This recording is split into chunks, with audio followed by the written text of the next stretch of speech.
Hello all together to a next episode of my video series about the early access of Fishing Planet.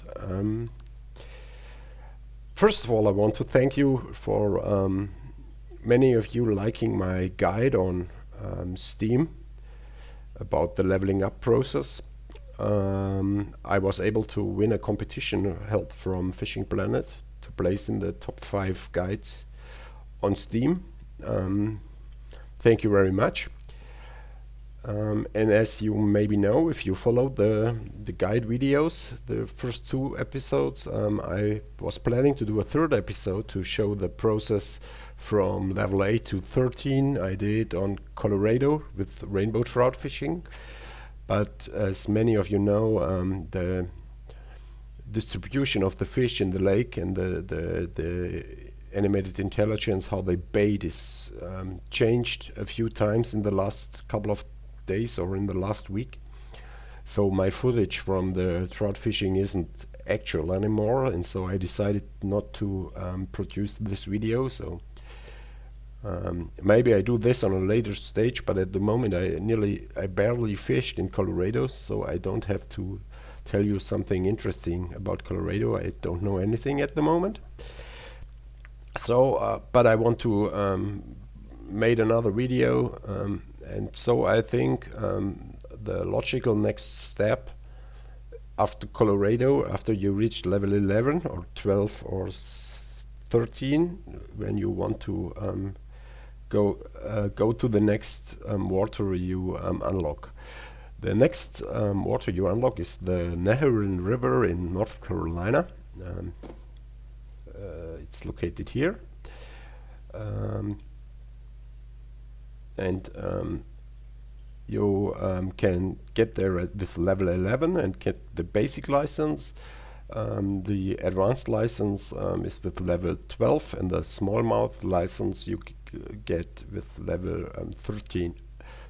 So what I want to do in this video is to fish for all species, or my goal is to catch every species that roams in that water.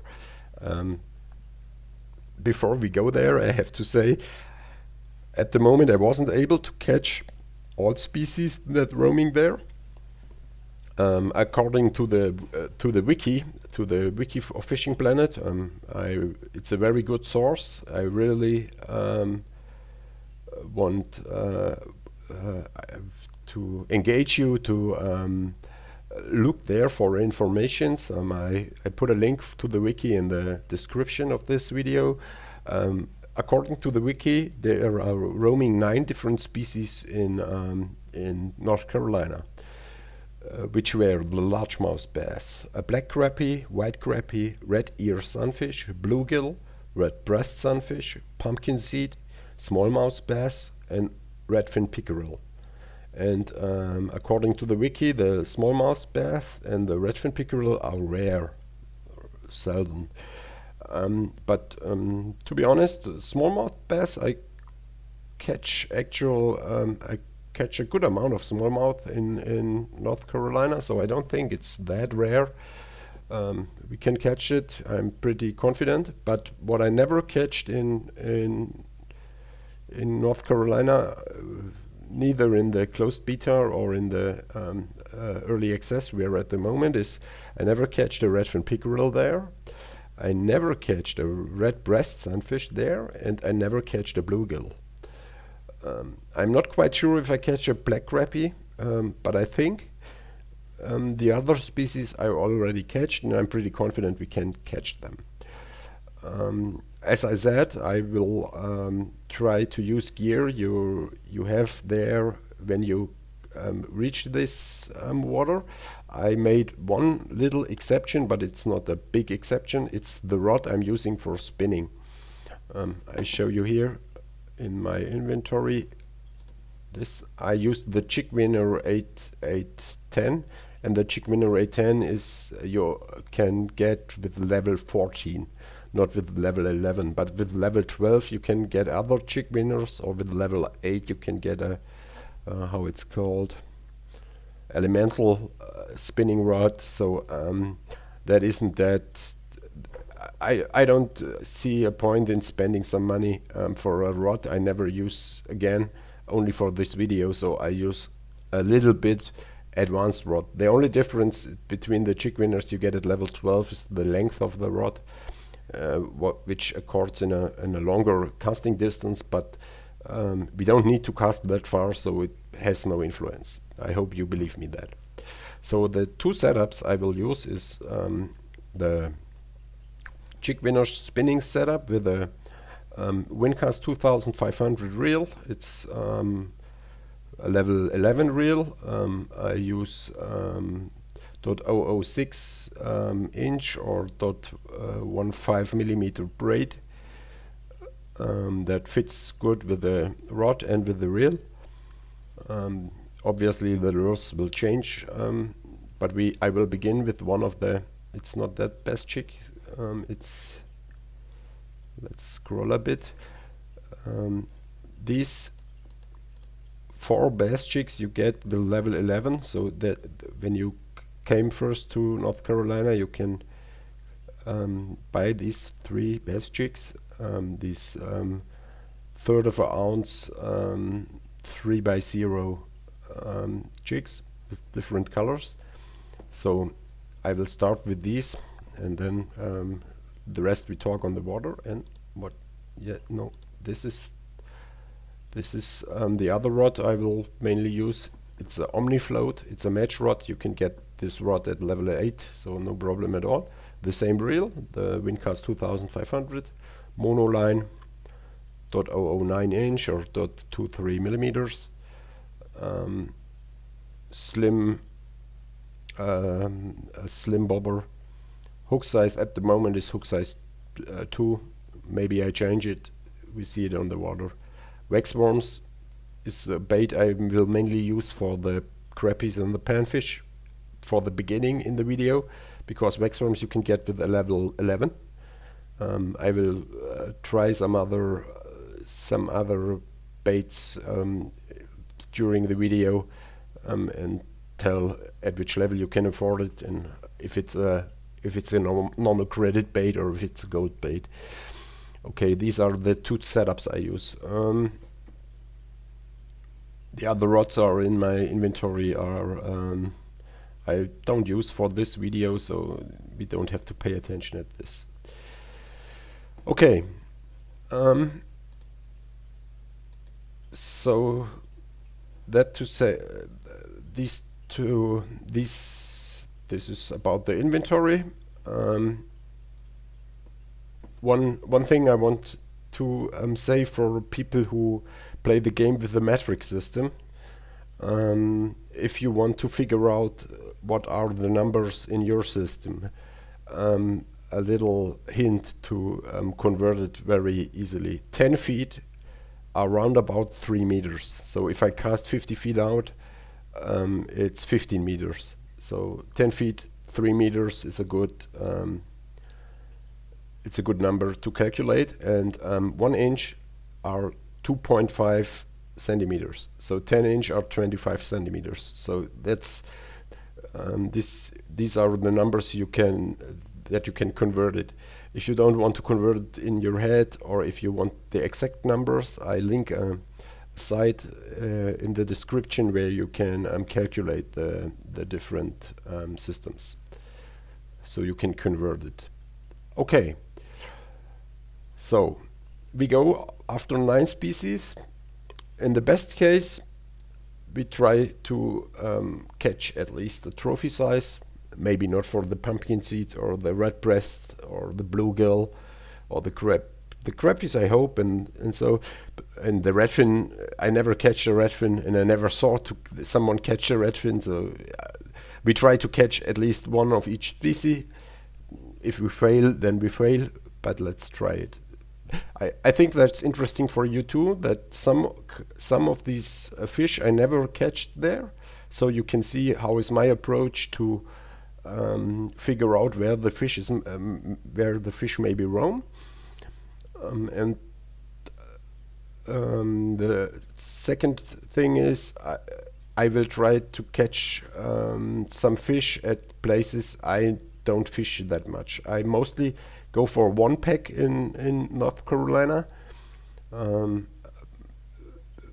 I would say I go to 70% to one pack, to 29% to the other pack, and only 1%. I only was twice at the middle pack in North Carolina. So it. I hope it's interesting if we can catch something or not. And I will start not with the pack I'm very familiar with. So I will let's travel while talking. I will start with the Woody Enhancement pack. It's the pre-selected pack when you arrive at North Carolina. That's the pack. I don't. I fished. I fished quite a bit, but most of the time I fished there with bait for big bass. For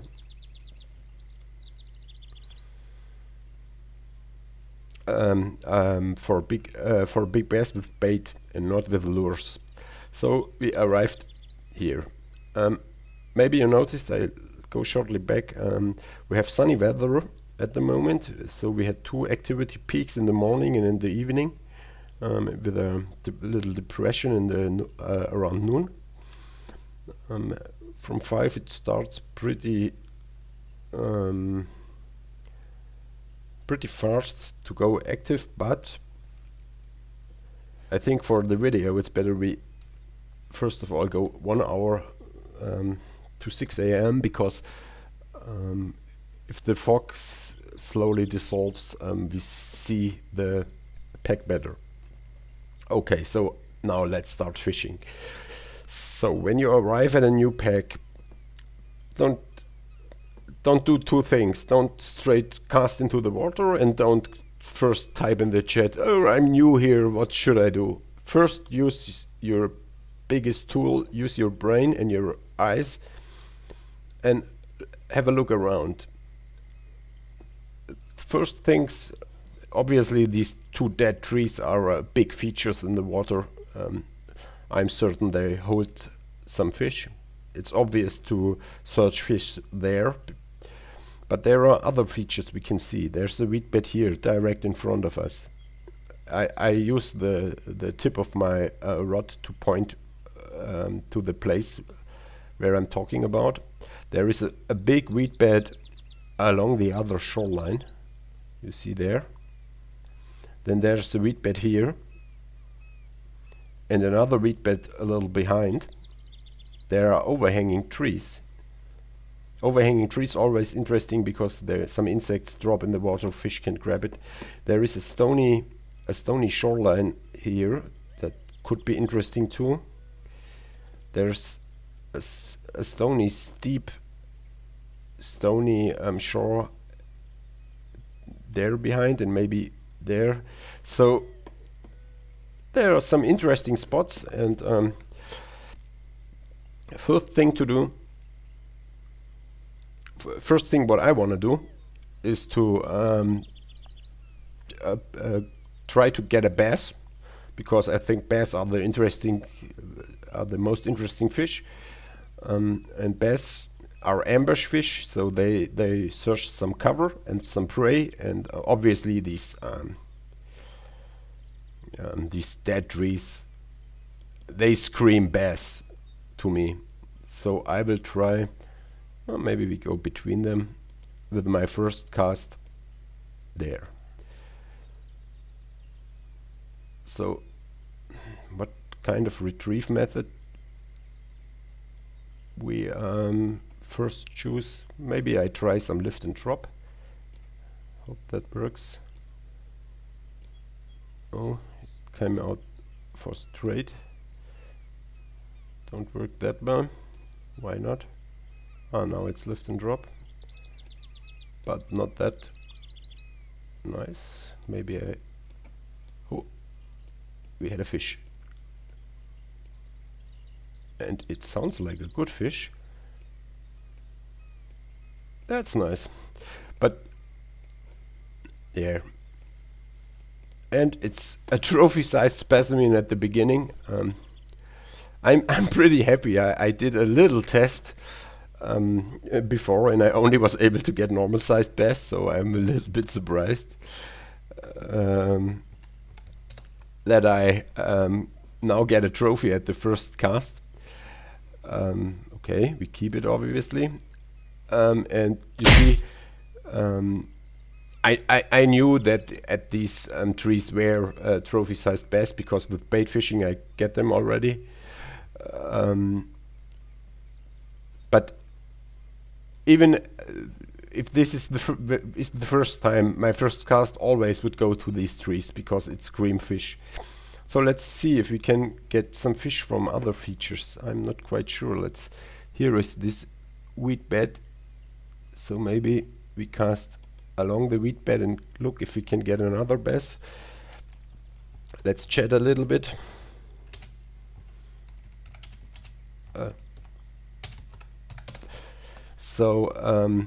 And the lift and drop doesn't look that good, but catches a fish. So let's try it again. Maybe I do some stop and go too.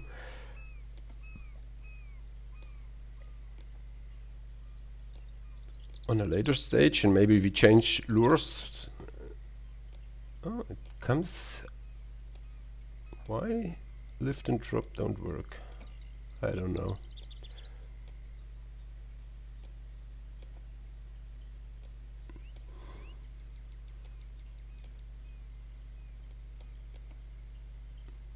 And we don't. Okay, and we don't get a fish from this wheat bed. If that happened, it isn't necessary that in this wheat bed are bass. Maybe there are other fish, panfish or crappies. Let's check this out later. So next cast, and I normally do first cast to the features that are in my close radius or range, and go for the faro features later on. So let's see. Here is a wheat bed and a little rocky stuff. So maybe I cast under this tree.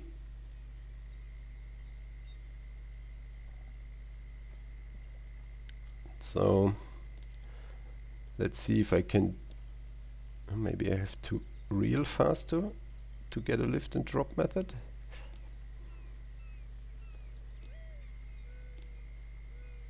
Oh no, it works.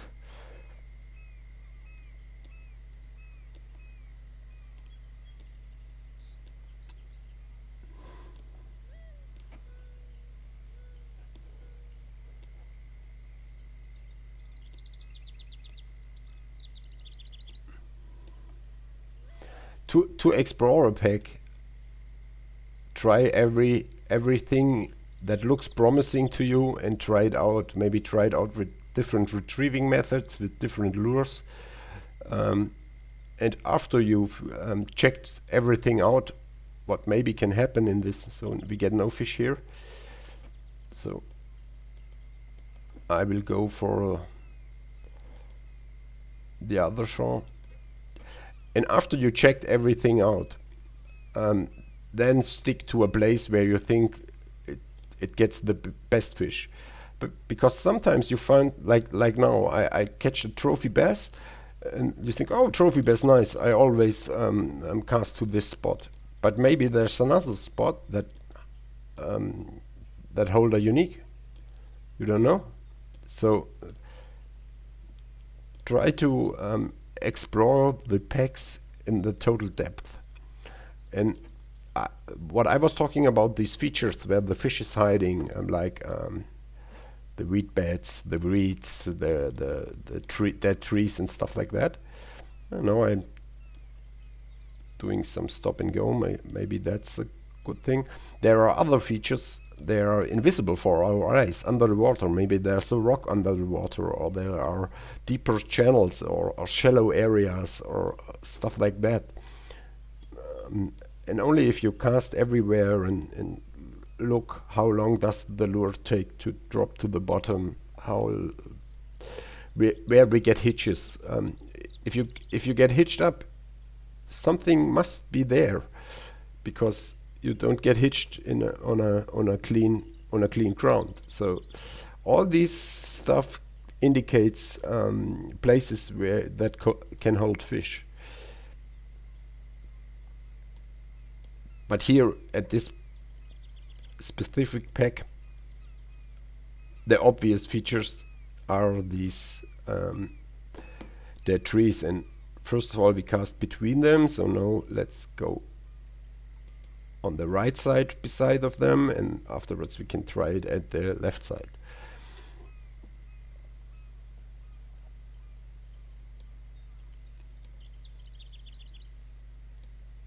I can tell you why I don't did that much lure fishing here, because at the beginning I was so focused on these dead trees, and I get so much hitches and snags at the trees, and I lost so many lures that I think, oh, let's try another pack. And on another pack I got really good success, so I never came back here, only with the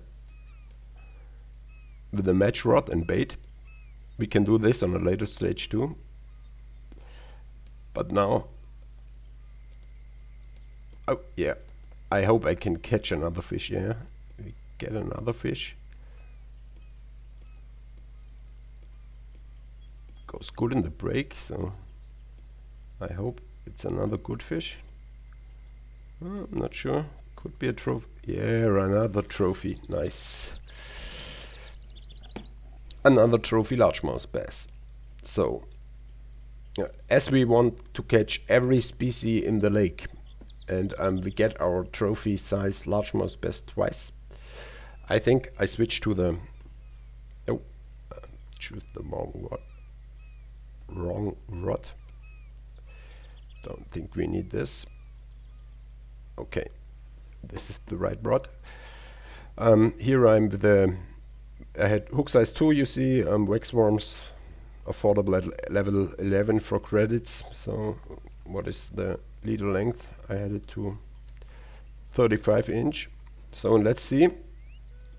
There is this weed bed. Let's cast to the weed bed. Fine. And see if we can catch something in the weeds. We didn't get something with the lure. And the lure we are using is a pretty big lure, so small crappies or stuff like that, or bite again, bite already. Oh, that's a small fish. Oh, a small white crappie. Okay, another from the list, but maybe we can get a bigger one of these. Let's try it again.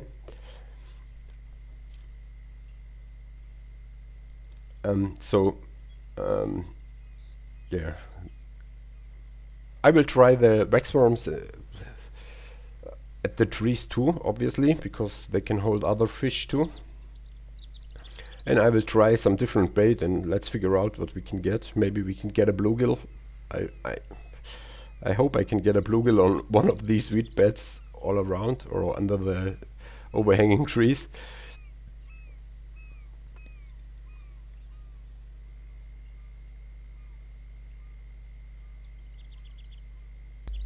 How I explore a pack is, now I was at 40 feet, nothing happens, so I pull the float in some feet, like 1 meter or something like that. Let it lay there for a few seconds. If nothing happens, I pull it towards me again. And so I try to figure out where is the place where the fish are hiding. It's a little bit risky in the weeds because you can get snagged up, and with the snag you can lose at least a hook or in the terrible case a rod. But as in real life, the risky places are the promising places.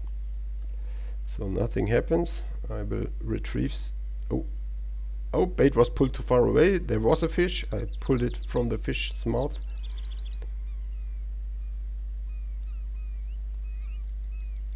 That's the way how I explore a pack. What you also can do to find the different depth in the water is simply cast out with let's say 90 liter length, and then look where is the bobber on the ground. Maybe I show this on a later stage, but now we got action on our float, so I hope we can catch another fish, maybe another species. That would be nice. Bite. Yes, strike works. Oh, yes, and trophy sized. Oh, my first, in open beta, my first trophy sized pumpkin seed. Nice. And we can get another fish off the list. Okay, that's good. So what leader did we have? 35. Let's see if we go to 45, if we get a different result.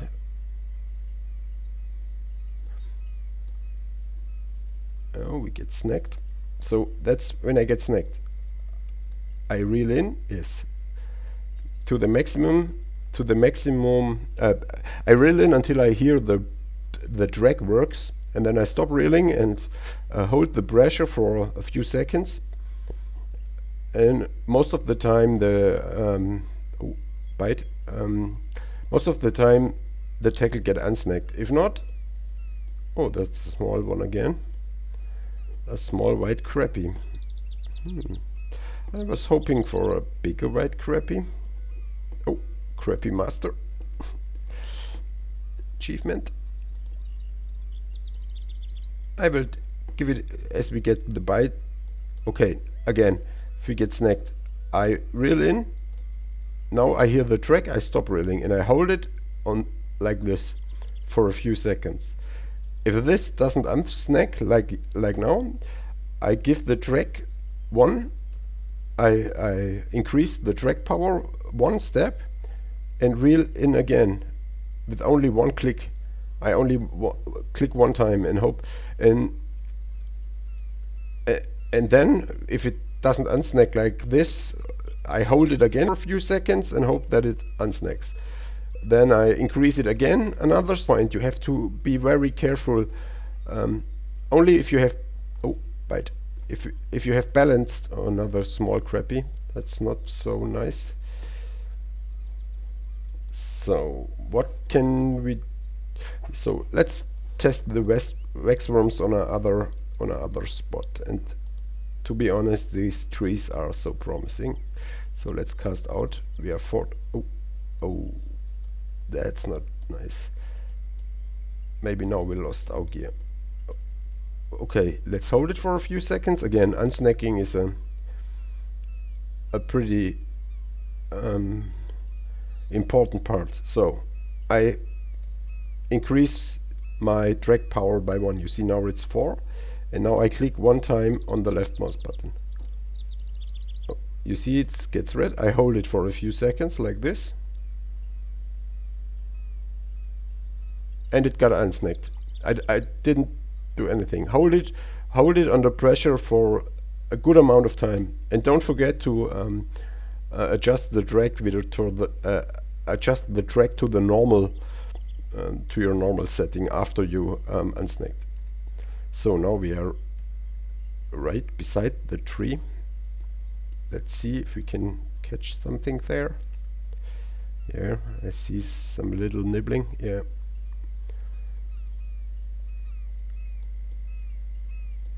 Fish.